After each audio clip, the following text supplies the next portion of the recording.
So I think our speakers are all on board, and I think we are going to talk today about cybersecurity, citizen-centric cybersecurity policy and advocacy. And with me are my speakers are, I believe, Professor Atsushi.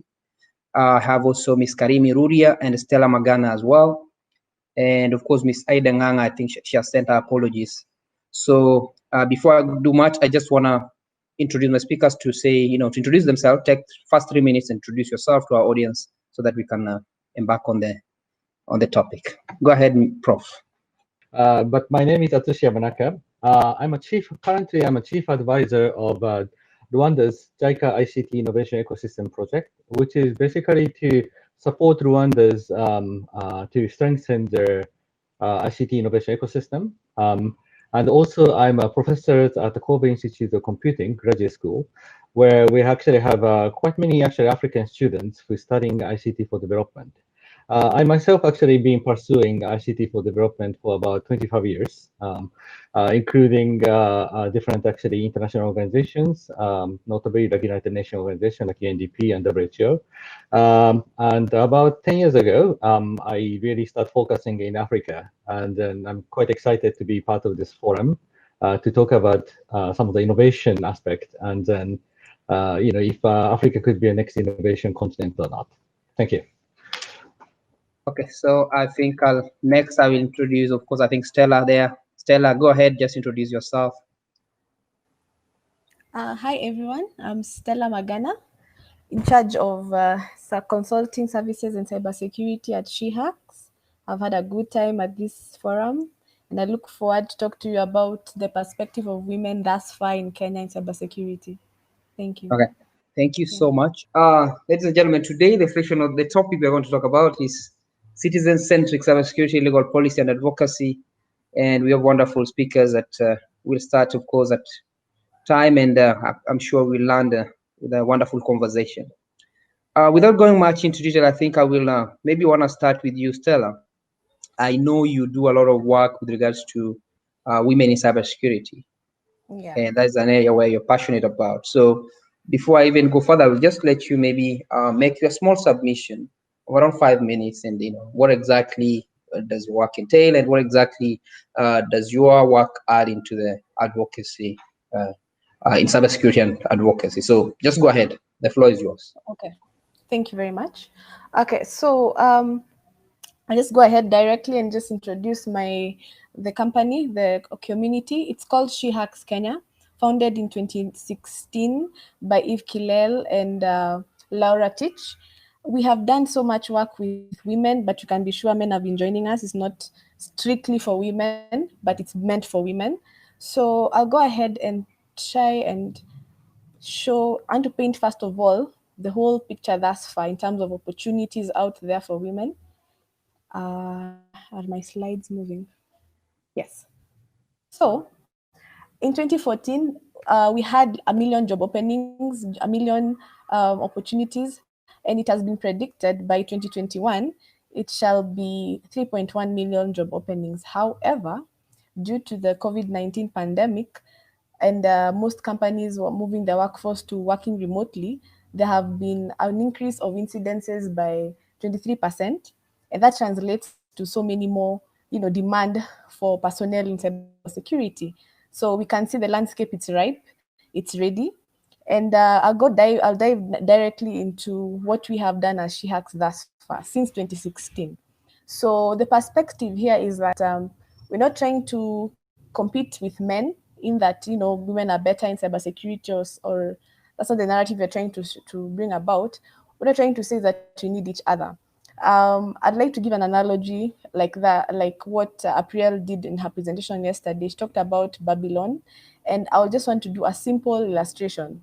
The same way our hands have spaces in the middle, this other hand is what completes the handshake. So women with their diverse personalities, we are known to be very good investigators. We're known to be very good multitaskers. We are known to be very good at recognizing small details in things. And with that, it can be translated in so many loopholes we are seeing in the cybersecurity space. For example, how, it was talked about yesterday, how companies are not, CISOs are unable to admit that they need help in their companies. Management executives are actually the ones who are being hacked more, because when it comes to opening an email to reply, they just click on any link. And with that, we are seeing so much. Yeah. So as she hacks, we saw the need to hold women's hands in growing in this space. So I'll also want to first also introduce where we go wrong as women. First of all, we know that there are transactable skills that it has been a very heated debate about how women are given opportunity just because they need to be a woman in the table, and not because she's good at her job, and we go wrong by not perfecting that art. And I believe the apprenticeship bit, whereby, as a young person who is trying to get into that space, it is necessary to be under somebody who will guide into that space. Honoring relationships, not burning bridges. Your first internship, your first job, and you're already making crazy mistakes in the name of I'm a woman and I can get away with it. And virtue. I believe if an HR department has two candidates and they're supposed to decide whether they'll go with the competent one who is really good at what they do, and against a candidate who, is teachable but is known to be very reliable, of course you'll go with the one who is very reliable when it comes to cybersecurity. So we have done so much work as She Hacks. And okay, my slides are lost again, but I'll continue. We have had several boot camps, several events, several hackathons, and yes, thank you. There, right there, is a picture of our two founders, Laura and Eve. And we have done so much campus outreaches where we go and teach. So we go and teach students topics pertaining cybersecurity, not necessarily giving them certifications, but enabling them to have hands-on skills. We even have a partnership with Silentech on how we are going to use their platform to further have technical, sessions with them. We have been having daily webinars every Thursday. This, especially due to the COVID issue, we can't meet physically. So there's been so much capacity building ever since 2016. And I can assure you, we have had almost not minimum 2,000 ladies passing through the hands of She Hacks. And the next slide I want to show you is the statistics of what we have done thus far. And our membership has grown from 30 ladies to 330 permanent members, because our WhatsApp groups are full. We have so many followings. We mostly interact with members on social media platforms. So I'd like to show you just some few photos. I hope that will be possible. Cancel. Okay, that will be a little bit tricky right now, but there has been so much we have done, and it has led to ladies being able to grow in their careers, because we believe in every field, whether it's healthcare, agriculture, whenever there's the new trying to break the glass ceiling, women tend to come and play catch up. And that is what we've been able to do. And thus far, it's been successful. And we have had so many partners come along, from the likes of Microsoft East Africa, Safaricom, Africa Hackon, Strathmore University, Liquid Telecom, to say the list. And even given this platform on Africa Hackon, on the Cyber Defense conference this time, it's a privilege, and we are really honored to be on this forum. Well, thank you so much for a beautiful presentation. I think now when we talk about policy, with regards to what you're doing in the government of Rwanda, and you hear the lady, for example, Stella, talk about what she's doing with women in cybersecurity. I'm just wondering, for example, with your regards to what you're seeing or what you're working on as well with the government as well. Does the aspect of women inclusion as well in technology, is it something that comes up, and how do you guys deal with it? So thank you, Gilbert, for actually a comment. And Stella, thank you very much for your inspiring initiative. and the situations over there. Actually, yes, the women and also girls actually in ICT is a very big topic.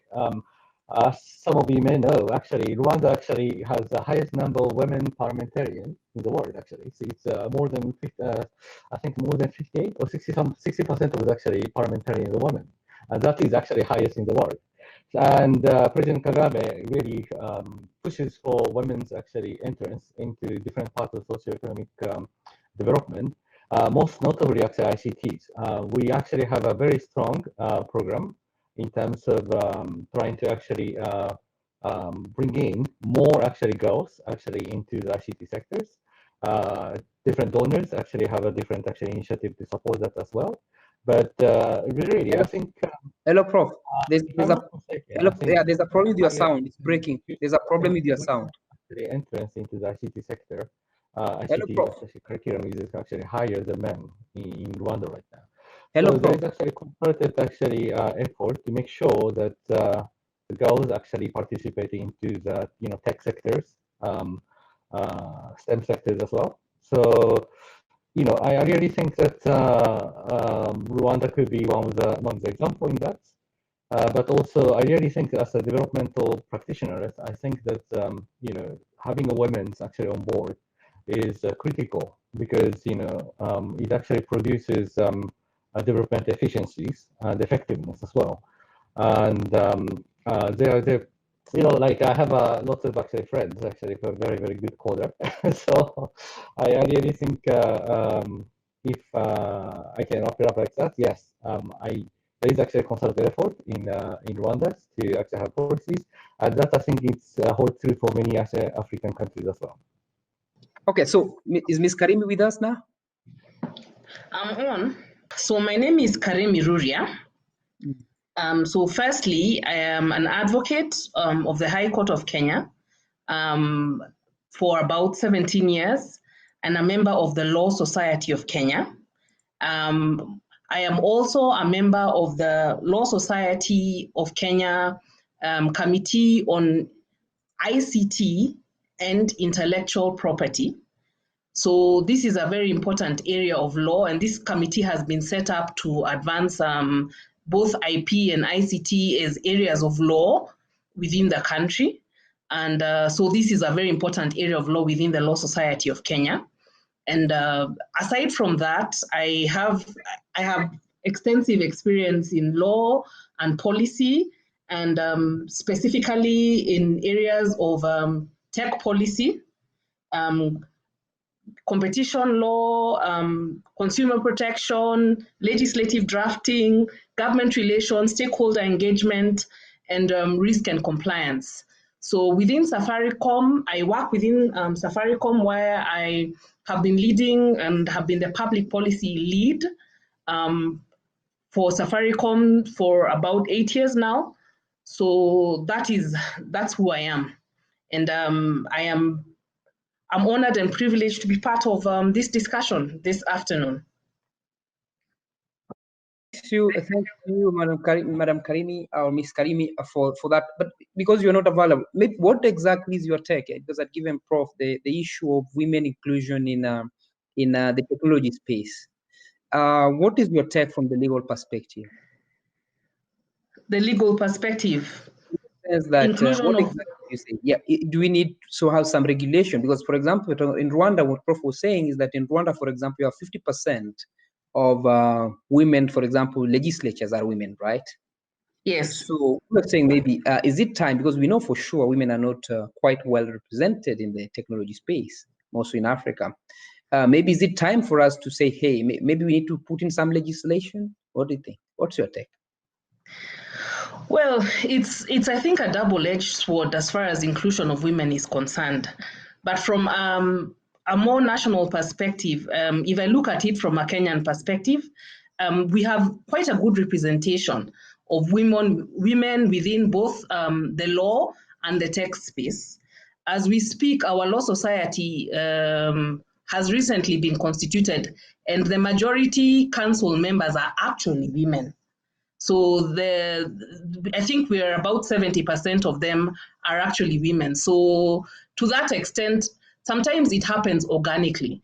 So the only places where perhaps legislation and policy would need to come in is in areas where it's not going to happen organically, and you can see that women are excluded and will not perhaps maybe take up or have an opportunity to take up such opportunities, which means they will need some policies or some laws put in place to ensure that their representation takes place. So that's actually the spirit in which our Kenyan constitution has actually enshrined a mandatory requirement for 2/3, 1/3 requirement for both genders to be represented across the board. So whether it be in parliament, whether it be in committees, it is necessary that at least 1/3 of them are women. And in the instance, okay, it's always assumed the women will be the majority, the minority. But in the instance that the women are actually the majority, 1/3 of them should actually be men. Okay, now I think that's very interesting. Holding on to that conversation, I mean, I think, it was brought in because, Stella doing a lot of work in women technology, of course, now, and of course, Prof as well, what you're doing as well in development arena in Rwanda. But before that, I want to bring Prof. Prof, I wanted to bring you in the conversation of today, in the angle of innovation and security challenges, for example, where I think you need to make a little bit of submission there. What exactly is your take on that? Here we're talking about an aspect of innovation and security challenges. From your angle, what do you say? I think it is your submission. What exactly do you say? Go ahead. Okay, so thank you, Gilbert. Can you hear you better now? Yes, it's better now.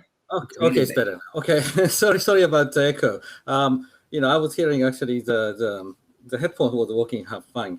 Yes, about innovations and then actually securities.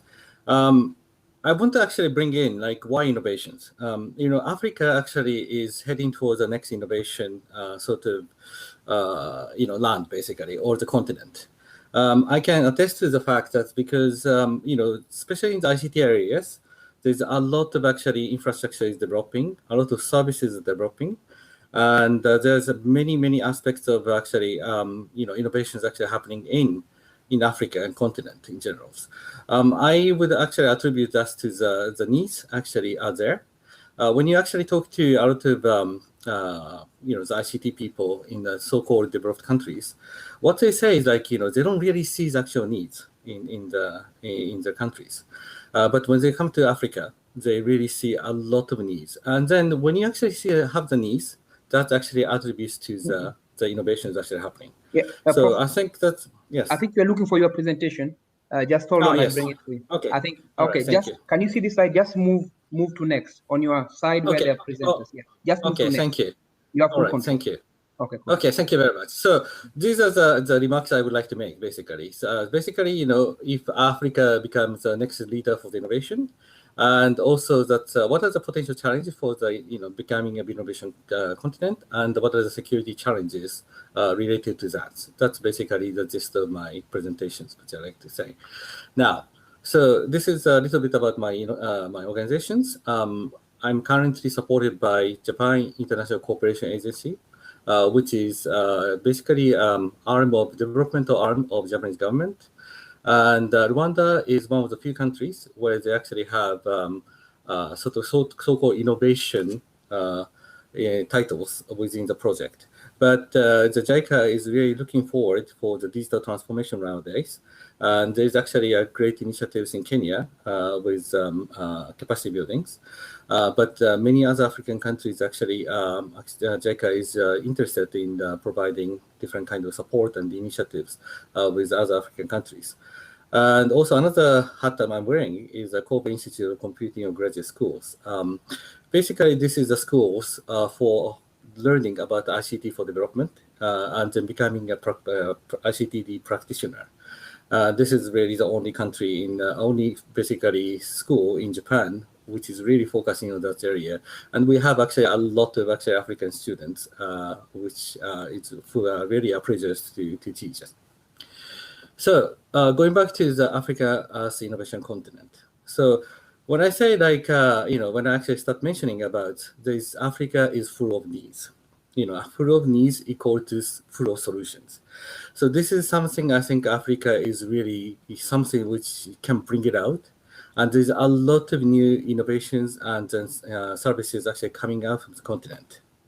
And also, when you look at it, ecosystem is growing. Many countries are providing incentives that are foreign talents, as well as local talents are growing, and also investment as well. This is really attributed to the fact that there's actually growing basic ICT sector contributions in Africa. For example, there's GSMA actually had a figures in 2015. There is 6.7% actually contribution to the GDPs actually came from the ICT sector, which actually contribute, it's basically $153 billion. And that figure actually grew. By 2020, they estimated 7.6% of the GDP actually is coming from the ICT sectors, which contributes to $214 billion. This figure is really growing very rapidly. So, it is really, ICT is becoming main sort of the pillar for economics, but also, I think, social development in Africa as well. And another actually important aspect that we need to see is Africa is really becoming a continent of proof of concept. A lot of actually new solutions actually tested in African continent. This is because the countries are actually providing different incentives to make sure that the proof of concept is going to be done, and also regulatory sandbox actually is actually created. So because of this, I really believe that we're going to see many new innovations actually coming from Africa and then becoming potential for reverse innovation to the other countries. When you look at Kenya's example, when you look at the M-Pesa, the mobile money actually really is in the innovation in Africa, and now it's really sweeping the growth, not only because of the ease of having that kind of payment system, but also because of COVID-19.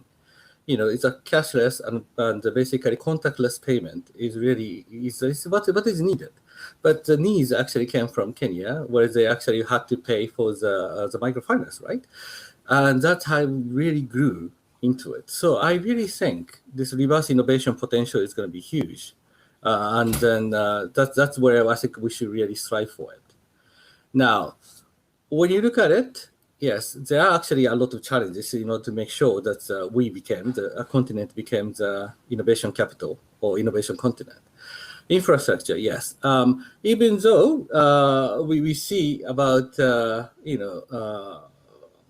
I think the mobile penetration rate is really huge. And actually, also smartphone penetration rate is actually not too close to the global average. I think GSMA, again, I think estimated about 68% of the usage globally is smartphone right now, smartphone penetrations.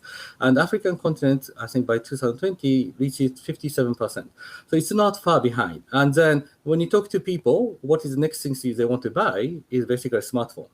So, and also the infrastructure-wise, the continent, they're putting a lot of infrastructures, redundant actually fiber optics, and also the in continent actually land fiber optics, data center. All this is coming together. Financing as well. We see a lot of financing opportunities. Venture capital is coming in, angel funders. So all these things are actually coming in. Human resources. Yes, this is a challenge still. It takes a long time actually to create human resources, but as Stella mentioned, the organization like hers really trying to bring up the next talent in the continent. So this is also exciting, as well as a challenge as well. Can you bring back okay. And the market outreach and access. This is still, I think, is a little bit of challenge. People still do not see, Africa as a potential source of the solutions. Although this is changing, and some of the unicorns we saw, although they're having a difficult time, is coming from Africa. So I think they're actually getting this notion, yes, we could source innovation from Africa. Policy and legal environment, yes, there are also issues in terms of coherencies. I think Karimi could talk more about this in terms of it. For example, in the arena of security as well, how can you actually have a coherent security policy among different countries? it's going to be a huge issue because Africa is trying to consolidate itself as a common market. And if you do want to do this, you need to actually have a policy and legal environment which is coherent throughout the continent. I think the works like EA, ESC, and COMESA, all these regional organizations is doing well. But this is really AU really have to take it up the notch and then have to make sure that we actually have the common policy and legal framework which is conducive to do business in Africa. Advocacy, yes, it's another thing. I think in general, I think people really understand a good, ICT. What is ICT do for them? But I think you really need to step up, for that, especially when it comes to not only the benefit of it, but also some of the challenges, which is really like a security challenges. I think people really do not actually see still that there is a lot of like security challenges and there is actually potential pitfalls and so on for utilizing ICT. ICT, as you know, is a tool. So as a tool, it could be actually harmful as well. So this is something that I think people need to be mindful about.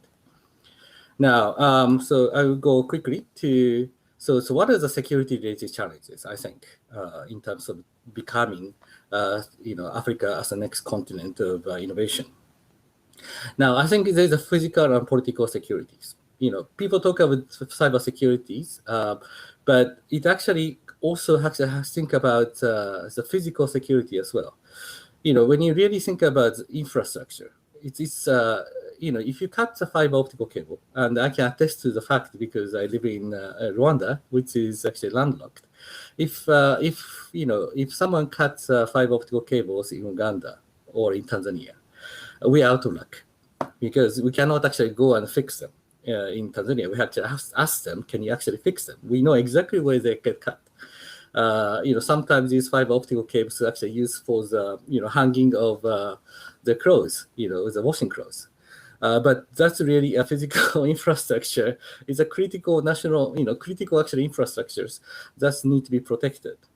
Also the political challenges as well. We need to actually have a coherent political actually environment in order for anyone to do business in the continent. So that is very, very important. But coming back to this event actually focus cybersecurity, yes. Over there as well, we actually have a very several different actually challenges. I mentioned about coherencies and with policies.